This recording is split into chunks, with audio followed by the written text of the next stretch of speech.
چې منظور پښتون یوازې منظور پښتون نه دی، دا د یو فکر نوم دی. عثمان خان کاکړ یوازې عثمان خان کاکړ نه دی، عثمان خان کاکړ د یو سوچ نوم دی، د یو نظریې نوم دی. ته به څنګه دا ختمه؟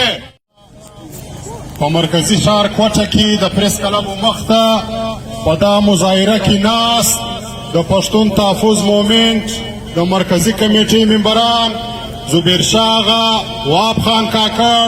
د پښتونخوا ملي عوامي پارټۍ صوبایي ډیپټي سیکریټري قدرمن نصرالله خان زیری، کبیر افغان صاحب، فقیر خوشحال صاحب، طاهر خان هزاره، ماما کدیر او دلته نور څومره کم مشران ځوانان په دا مظاهره کې له موږ سره ګډون لري. ستاسو د ټولو په اجازه عزیزانو، لکه څنګه چې تاسو خبر یاست، پرون ماخستن د شپې چې دا ریاست کم ناروا عمل وکړي، کم شرمناک عمل وکړي، کم بزدلانه عمل وکړي، موږ د دې شرمناک عمل په سخترینو الفاظ باندې مذمت کوو او دا ریاست ته دا وایو چې په داسې شرمناک عمل باندې ته د دې تحریک یا د دې نظریې مخه نسې نیولی. او عزیزانو، دا ریاست چې دا کم حرکت وکړي، په دې حرکت باندې دلته د دې مقصد څه شولو؟ د دې مقصد دغه دی چې د منظور پښتون کومه بیانیه ده، هغه چې دغه قام ته کم پیغام ورکوي، هغه چې د ریاست څخه کم غوښتنې کوي چې دغه بیانیه کاونټر کړي. د دې مقصد څه دی؟ د دې مقصد دا دی چې عثمان خان کاکړ چې په سینټ کې په کم انداز باندې په کم جرأت سره د دې قوم بلکې د ټول ملک د مظلومو قومو څنګه نمایندګي وکړله، دغه اواز چپ کړي، د دې نظریې څخه د خلکو دیان واړي. موږ دغه خلکو ته وایو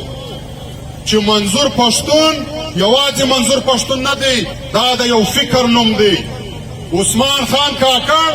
یوازې عثمان خان کاکړ نه دی، عثمان خان کاکړ د یو سوچ نوم دی، د یو نظریې نوم دی. ته به څنګه دا ختمه؟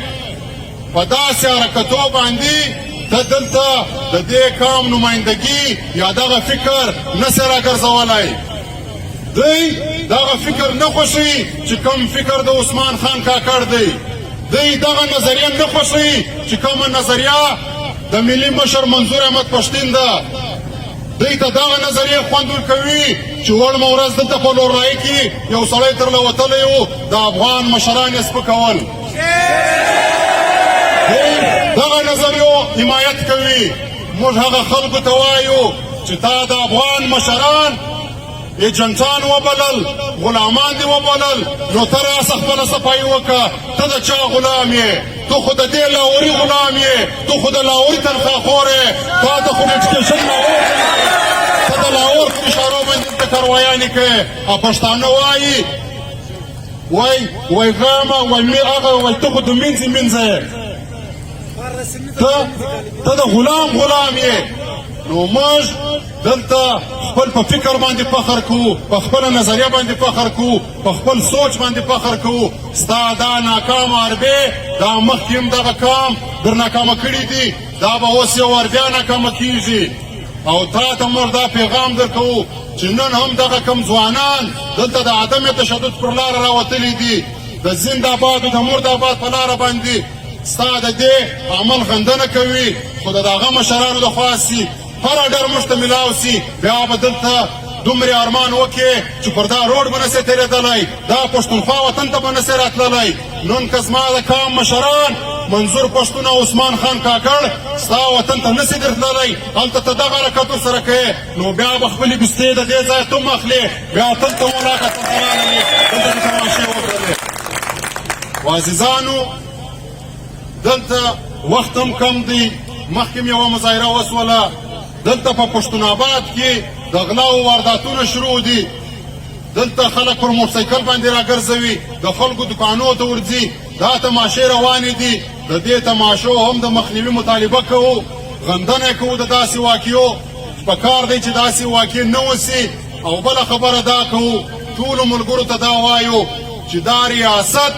چې کوم عمل روان کړی دی لکه څنګه چې ما مخته درته وویل د ده ستا د فکر سره کار دی ستا د سوچ سره کار دی دی ستا سوچ نه خوښوي ستا فکر نه خوښوي ستا نظریه نه خوښوي ته چې د پښتانه کم حقوق غواړې هغه پر ده باندې بد لګېږي ته چې د ورکو خلکو پوښتنه کوې دا باندې د دوی ډېره خوا بدېږي ته چې دلته خپل د قامي ژبې پوښتنه کوې په دې د دوی خوا بدېږي ته چې دلته خپل د تاریخ خبره کوې خپل د واک او د اختیار خبره کوې دا خبرې پر دې باندې بدې لګېږي نو موږ به دا خبرو ته نور دوام ورکوو په کار دا دی چې کور کور ته دا د منظور پښتون سوچ دا د عثمان خاکر سوچ ورسوو کلی په کلی یې ورسوو خپلو زنانو ته دا هدایت وکړو چې د نورو زنانو سره ناست وي دغه مجلسونه دې کوي کوم چې زموږ په جیلو کې ملګري دي هغه ملګري دي د نورو جیلیانو سره دا مجلسونه کوي دلته چې کم ځوانان پر وټلانو ناستې کوي هغه دې پر وټلانو دا مجلسونه راپورته کړي پر کوټه کوټه دې دا مجلسونه راپورته کړي پر هر چوک کې دا مجلسونه راپورته کړي دا عزیزانو د دې مشرانو سوچ به موږ کور کور ته رسوو د دوی په سوچ کې زموږ د قام ښه سباوون دی د دوی په سوچ کې زموږ د قام ښه مستقبل دی موږ دلته پښتانه که خپل واک او اختیار غواړو د عزت ژوند غواړو نو د دغه مشرانو په سوچ باندې پسې سئ چې دا ریاست د دې خلکو سوچ نه خوښوي د دوی د سوچ څخه نفرت کوي نو موږ دا ورته وایو چې د دوی د سوچ سره موږ محبت کوو موږ مینه ورسره لرو دا زموږ نظریه ده موږ به تر مرګه پورې پر دا نظریه باندې خپل ژوند کوو روان به یو ستا چې هر غوبل په وسه پردی ته وایه تا دلته مخکې هم تماشې کړي دي په زراو یې فایرونه دې کړي دي زموږ ملګري دي وژلي دي زموږ ملګرو شهادتونه ورکړي دي دا وخت زموږ په درځنونو ملګري په جیل کې ناست دي چې نور دې څومره وس کېږي کش ورکه موږ خپل پر دا نظریه باندې ولاړ یو چې ستا وس کېږي هغه وکړه موږ د دې نظریې سره یو ګام پر شا نه ځو چې تر څو پورې مې دا ټول مطالبات په تا نه یې منلي نو عزیزانو وخت کم دی دلته د پښتون تحفظ مومنټ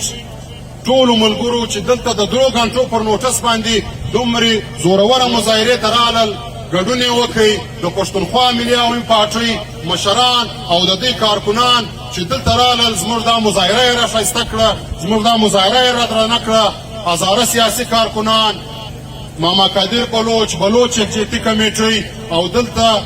د پیوایو تنظیم او نور څومره د کوټې ښار دا ننګیالی ولس چې راغلی دی تاسو دا ثابته کړله چې موږ په خپلو مشرانو باندې خوا بدوو موږ خپل د مشرانو شانه په شانه ولاړ یو پر څنګ باندې ولاړ یو انشاءالله زموږ دا مشران چې موږ ته مخته هم کم لای عمل راکوي هغه به هم موږ داسې په مړانه باندې ثابتوو ستاسو د ټولو یې کور ودان یو جان مننه چې دلته رالاست دا د ننګ په مظاهره کې موږ سره شرکت وکړئ الله پاک مې آباد لره ډېره مننه